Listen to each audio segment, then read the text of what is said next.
Hello, this is Dr. Vijay Raghavan. Welcome back to another session on Vijay's Wisdom. Today's topic is intermittent fasting. This is a new kid in the block. Let's look into the facts about this fashion. This thing called intermittent fasting started as a fashion or a fad. Interesting thing is, this fashion or its interest did not die away like any other fad. It spreads like a forest fire, and today it has come to a state of a cult. This is one of the most popular health and fitness trends all over the world. This is the in thing now. Oh, I am into intermittent fasting for my fitness. That is a regular statement in high societies. So let's see if we should stay away from this or get sucked into that. Intermittent fasting is an eating pattern that contains cycles between periods of fasting and eating. Against a normal weight reduction dietary program called regular calorie restriction, this is not a diet regime. When you talk about weight reduction, regular calorie restriction, there is a diet regime. Whereas in intermittent fasting, it has nothing to do with diet. It does not tell you what to eat and what not to eat, but it regulates when to eat. It is an eating pattern rather than a diet regime. Fasting is known to human beings for a long time, and various religions preaches fasting in different types, on different days, on different occasions. Another thing is the variability of the cycles. It may be part of a day or a week. Watch that. It may be one meal to a part of the week. You may be fasting for one meal of the day, or you will be fasting for 2 days continuously. So during the fasting time, calorie-free fluids are normally consumed. There are various methods of intermittent fasting. It is 16/8 or eat, stop, eat, or 5:2 diet regime. 16/8, it's called lean gains protocol. 8 hours of eating and 16 hours of fasting. That is what is called 16/8. It may be skipping the breakfast or a dinner. Instead of having 3 meals, you have 2 meals. So you fast for 16 hours and eat for 8 hours. In eat, stop eating, fasting is for 24 hours, once or twice per week. There is a third regime called 5:2 regime. Only 500 to 600 calories on 2 non-consecutive days of the week, but eat as usual for the rest of the 5 days. So 5 days you eat normally, and 2 non-consecutive days you take restricted calorie intake. Now let's see what are the effects of intermittent fasting on the body. Growth hormone levels in the body increases and insulin level goes down. This increase in the growth hormone helps in fat loss and muscle growth. Insulin level comes down, and more importantly, insulin sensitivity increases. Because whatever the insulin is available in the body, it is likely to act more effectively than a person with insulin resistance. That's why the insulin level goes down.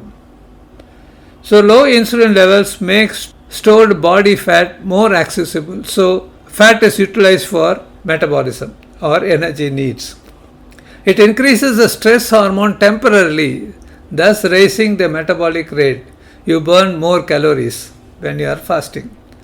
Clinical research have not proved that this is the best method to lose weight. What is the bottom line? The claim is that it can help lose weight and body fat without having consciously restrict calorie intake. It reduces the insulin resistance, which is body does not respond properly to insulin. That is, in spite of high insulin secretion by the body, the sugar still remains high, and that is called insulin resistance. So that is reduced in intermittent fasting. So the intermittent fasting reduces the insulin resistance. Very good claim.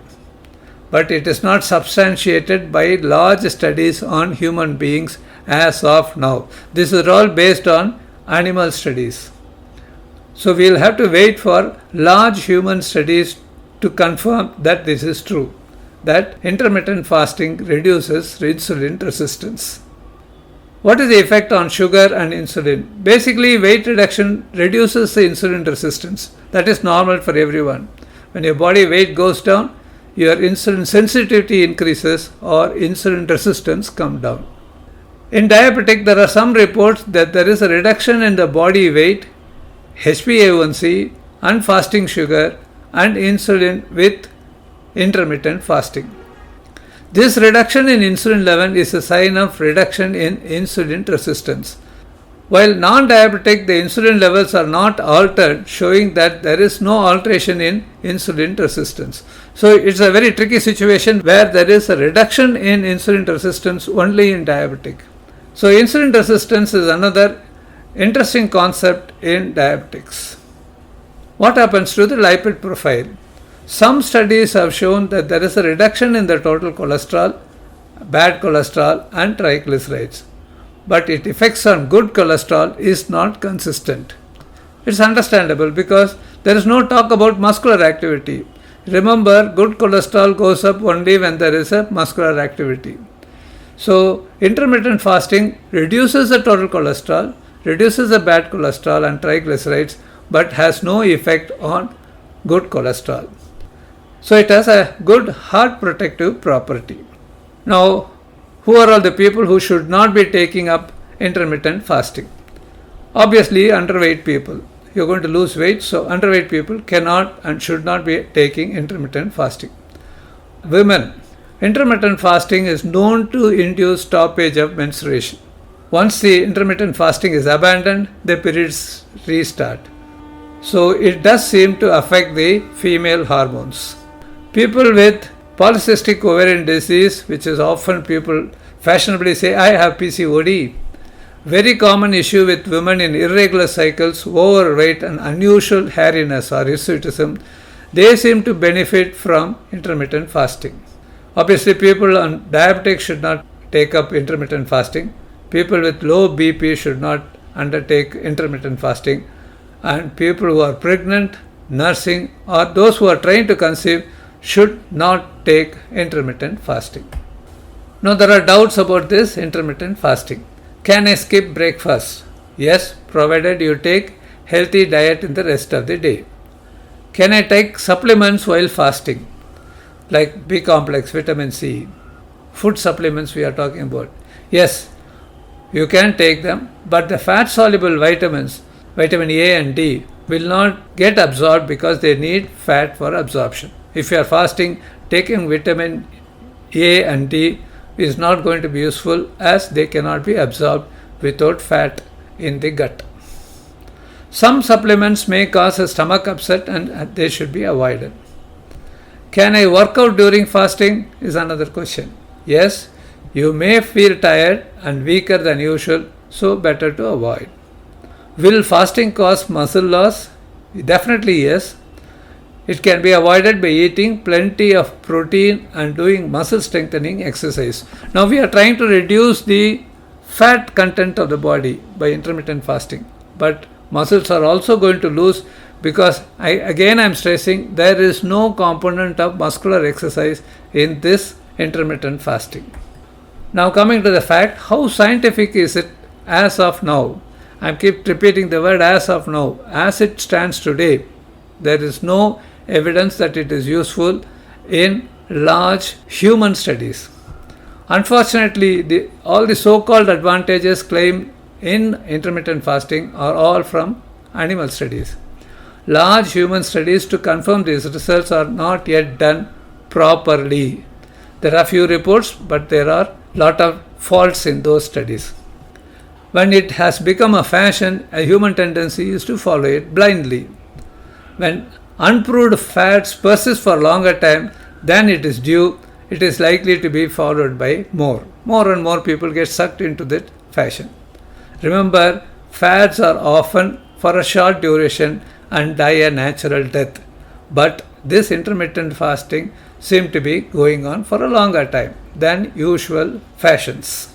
What is the logic behind this intermittent fasting? The basic logic of this intermittent fasting seems to be stress.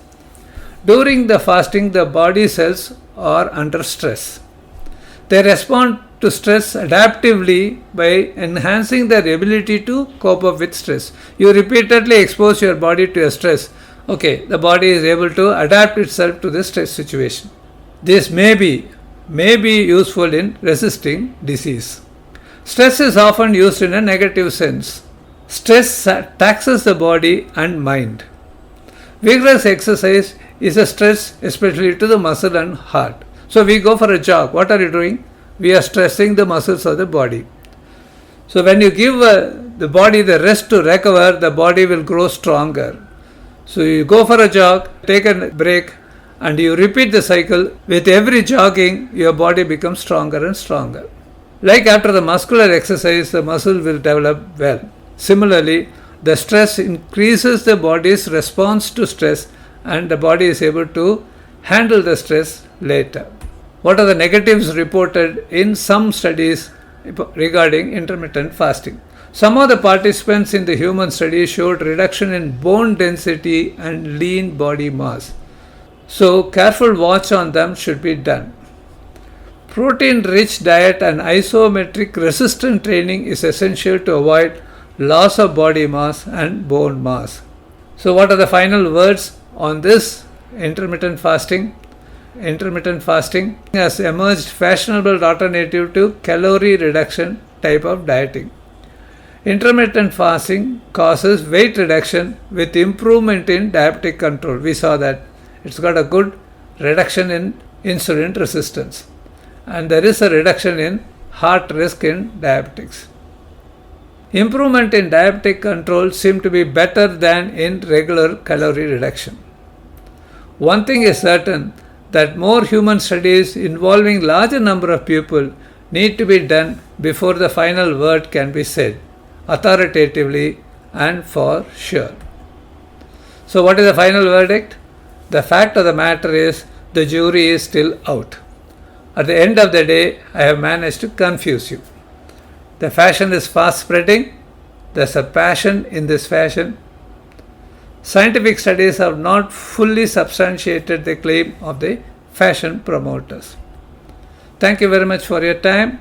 We'll meet another day with another topic of interest.